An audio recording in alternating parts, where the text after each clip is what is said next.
दोस्तों, मैं दुर्गा।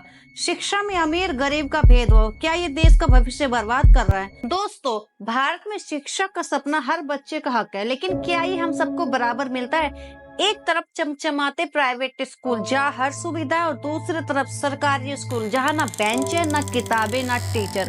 ये अमीर गरीब का भेदभाव सिर्फ शिक्षा तक सीमित नहीं है, ये देश का भविष्य तय कर रहा है। आज हम बात करेंगे कि ये भेदभाव कैसे शुरू हुआ, आज क्या हाल है, और अगर इसे नहीं रोका गया तो भविष्य में क्या होगा। तो वीडियो को अंत तक देखिए, क्योंकि सिर्फ शिक्षा की नहीं, हमारे देश की कहानी है। दोस्तों, भारत में शिक्षा का भेदभाव कोई नई बात नहीं है। प्राचीन काल में गुरुकुल थे, लेकिन वहाँ सिर्फ ऊंची जाति को पढ़ने का मौका मिलता था। फिर आए ब्रिटिश, जिन्होंने अपने फायदे के लिए शिक्षा को सिर्फ अमीरों और शहरों तक सीमित रखा। 1947 में आजादी के बाद संविधान में समान शिक्षा का वादा किया गया, लेकिन क्या हुआ?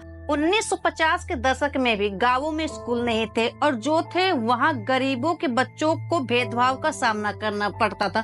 फैक्ट चेक: 1960 तक भारत में सिर्फ 14% बच्चे ही हाई स्कूल पहुंच पाते थे, और ये आंकड़ा शहरों में ज्यादातर अमीरों का था। देखिए, ये भेदभाव की जड़ इतिहास में है, लेकिन सवाल ये है कि आज 21वीं सदी में हालात बदले हैं। आज भारत में शिक्षा का हाल देखिए।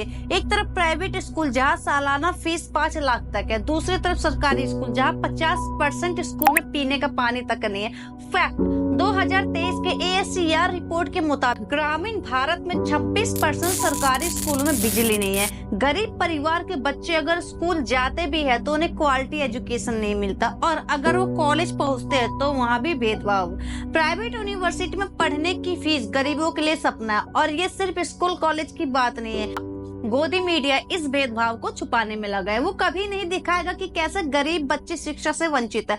क्यों? क्योंकि ये सच्चाई उनके शाइनिंग इंडिया के नैरेटिव को तोड़ देगी। गांव की महिलाएं और युवा सबसे ज्यादा प्रभावित है। फैक्ट: 2024 में भारत में 60% ग्रामीण महिलाएं एजुकेशन तक नहीं पहुंच पाती थी, और बिना शिक्षा के नौकरी का सपना टूट जाता था। शहरों में भी गरीब बच्चों को कॉर्पोरेट नौकरियों में भेदभाव का सामना करना पड़ता है। दोस्तों, ये भेदभाव सिर्फ गरीबों का नुकसान नहीं करते, पूरे देश को पीछे ले जा रहा है। फैक्ट: विश्व बैंक के मुताबिक भारत में शिक्षा की खराब गुणवत्ता की वजह से हर साल 1.5 ट्रिलियन रुपए का आर्थिक नुकसान होता है। जब गरीब बच्चे अच्छी शिक्षा नहीं पाते तो वो अच्छी नौकरी नहीं पाते। नतीजा: बेरोजगारी, गरीबी और सामाजिक अशांति। और जो टैलेंटेड बच्चे वो देश छोड़कर विदेश चले जाते। ये है ब्रेन ड्रेन। सबसे बड़ा नुकसान हमारा भविष्य। अगर आज के बच्चे शिक्षित नहीं होंगे तो कल का भारत कैसे तरक्की करेगा? अगर ये भेदभाव जारी रहा तो 2050 तक भारत का हाल क्या होगा? अमीर और गरीब के बीच की खाई और चौड़ी होगी। शहरों में चमक होगी, लेकिन गांव अंधेरे में डूब जाएंगे। फैक्ट: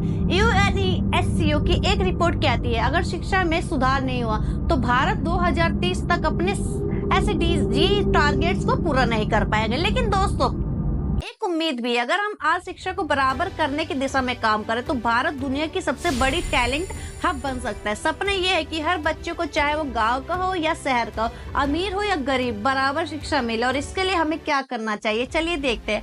दोस्तों, इस समस्या का हल है: पहला, सरकार को सरकारी स्कूलों में निवेश बढ़ाना होगा। फिनलैंड जैसे देशों ने ऐसा किया, और आज उनकी शिक्षा दुनिया की बेस्ट है। सेकंड, प्राइवेट स्कूलों को रेगुलर करना होगा ताकि फीस आम लोगों की पहुंच में हो। थर्ड, टीचर ट्रेनिंग और डिजिटल शिक्षा को बढ़ावा देना होगा, खासकर गांवों में। फैक्ट: डिजिटल इंडिया के तहत 2024 तक 2 लाख गाँव में इंटरनेट पहुंच चुका है। अगर इसे शिक्षा से जोड़ा जाए तो हर बच्चा ऑनलाइन सीख सकता है, और महिलाओं के लिए खास स्कॉलरशिप और जॉब ट्रेनिंग प्रोग्राम्स शुरू करने होंगे। अगर हम ऐसा करते हैं तो न सिर्फ गरीब बच्चे तरक्की करेंगे, बल्कि देश की अर्थव्यवस्था मजबूत होगी, बेरोजगारी कम होगी, सामाजिक एकता बढ़ेगी। ये है शिक्षा की ताकत। दोस्तों, ये वीडियो सिर्फ जानकारी के लिए नहीं है, ये एक जागरूकता की पुकार है। अगर आप चाहते हैं कि भारत का हर बच्चा शिक्षित हो तो इस वीडियो को लाइक करें, अपने दोस्तों और परिवार के साथ शेयर करें, और हाँ, चैनल को सब्सक्राइब करना ना भूलें, क्योंकि हम हर हफ्ते ऐसे मुद्दों पर बात करते हैं जो हमारे देश को बदल सकते हैं। सवाल ये है, क्या हम अपने बच्चों के लिए एक बेहतर भविष्य बनाएंगे या इस भेदभाव को चलने देंगे? कमेंट में बताइए आप क्या सोचते हैं, और अगली वीडियो में मिलते हैं। तब तक के लिए जागरूक रहिए और अपने देश को बेहतर बनाइए।